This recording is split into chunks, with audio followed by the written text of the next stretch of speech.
While border wars, trade wars, and culture wars dominate the headlines, the investigation into Russia's cyber war and the Trump campaign's potential ties to it quietly rages on. Thus far, no determination has been made by Special Counsel Robert Mueller about presidential collusion or obstruction, but one thing has come into focus: how Russia used social media to meddle with our minds. And according to my next guest, it's been going on longer than you might have guessed.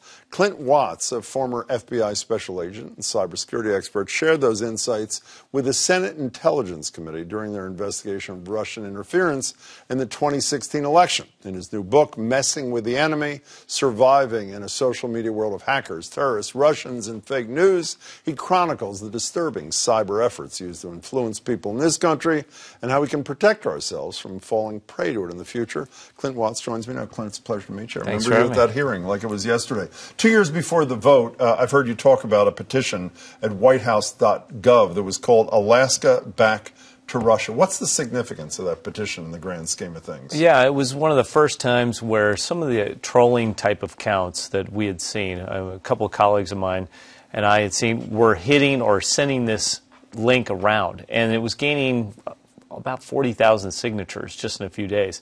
And there's always kind of goofy White House petitions that show up, but 40,000 was really excessive. And when we looked at those accounts, they tracked back with a lot of the trolling efforts that we saw, and that would later become what we saw influencing around the presidential election. Well, speaking of 2016, the line I think is probably the most quoted line from your book so far: the Russians didn't have to hack election machines, they hacked American minds. What does that mean? The idea wasn't necessarily to change a vote, it was to win votes, just like a political campaign. But they did it under the auspices of being fellow Americans. They played on two things: confirmation bias, you want to access information that suits what you want to hear, and implicit bias. If I look like you and talk like you, you're more likely to listen to my position. You know, if you leave Donald Trump out of this, there's virtually no debate in this country about interference. But the debate that is legitimate is how much impact that interference had. You're in the school that believes that it may have swung, it likely swung. Is that a proper word? Places like Wisconsin and Michigan? Is that where you're? What's the evidence that you base that on? When I look at it from the enduring period, it started in 2015, really pushing into the U.S. space, but also in terms of where did those themes hit most. There were four general themes. It was pro-Trump, anti-Clinton. Bernie Sanders got a raw deal from the DNC. Right. You still got to show up for Jill Stein. If you look at two states, Michigan and Wisconsin, this is where Sanders beat Clinton, surprisingly. Right. This is where a lot of narratives around even Jill Stein resonated. So when you put that together, when it comes down to 10,000, 40,000 votes, it's a close contest, and you can nudge it that way. Did you ever fall for this stuff yourself that so many voters in this country fell for? Did you ever fall for this fake news? Sure. Give me a good example. For me, it was around autism and vaccines. I was concerned. I was a first-time parent. Vis-a-vis your kid. Yeah, my daughter was being born, and this is when the vaccine scares around autism were big. And so I looked into them, and I was worried enough that I would bring up to the doctor, can we space out the vaccines? I wanted to get them, but I was like, can we mitigate some of this? And it turned out my daughter did have autism, and the first thing a doctor here in Boston told me was, you need to make sure your child gets vaccines. We've researched this like crazy, and we found nothing to it. And so that was a good check on me that I had an expert offer a rebuttal, essentially. When we talk so much about the Russian stuff, but you also talk about that, we've learned from our fellow Americans, Trumpites, they've not only learned from this Russian model, but one can fairly say that they've emulated it in the years since 2016. Is that not a fair statement? Yeah, it will be a challenge for politicians not to adopt this model because it's a standoff. It's war. And if you don't use this information technique, you will be the victim of it. And it's really become one of these positions where how do you not run a dark campaign if your opponent is against you? Well, it was clear we weren't prepared in 2016. Is there any reason to think we're any better prepared in 2018? There's only two things, really. One, the election voting machines, protecting the election infrastructure. The Harris-Lankford bill, I think the Senate Intel Committee has done a good job about pushing that issue, and states are rising to the challenge. And the second part is awareness.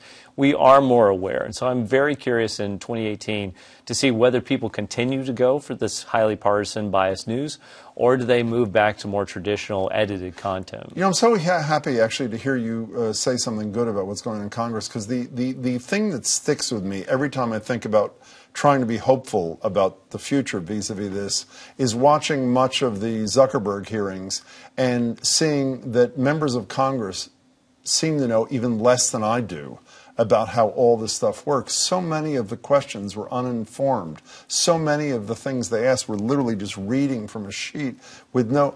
Did they, with the exception of some leaders, did they actually understand this world well enough to catch up with this world? On average, no. My experience with the Senate Intel Committee was really good because they're deep diving into it, and they also work together, which is unlike almost any other committee in Congress. It's one of the few times I've been hopeful, for our democracy, is watching them and being around them, seeing how Republicans and Democrats are taking their job very seriously. But across the board, how could they possibly responsibly regulate social media companies when they really don't understand the platform as well as the person who's showing up to testify? They really don't understand the weaknesses. But even if they do understand, it seems to me, and you make this point too, I believe, in almost every situation, the technology is head of the regulators. The artificial intelligence is like here, and we're trailing at a slower pace behind. So if we made you the czar of all this, for example, no consultation with anybody except yourself, what do you do to fix what ails the system? I think some of it is starting to happen, but the Honest Ads Act as a regulator is obvious to me. Why can you not have ads here, on your television channel that they can have on social media, especially as people are gaining more news and information from social media? I think the other thing is forcing the social media companies to work together.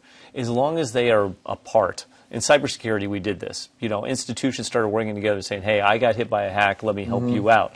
They have to do the same thing. The only way to understand disinformation is if you can see signatures across all of social media. They're just now starting to figure that out. I think that would be an important thing.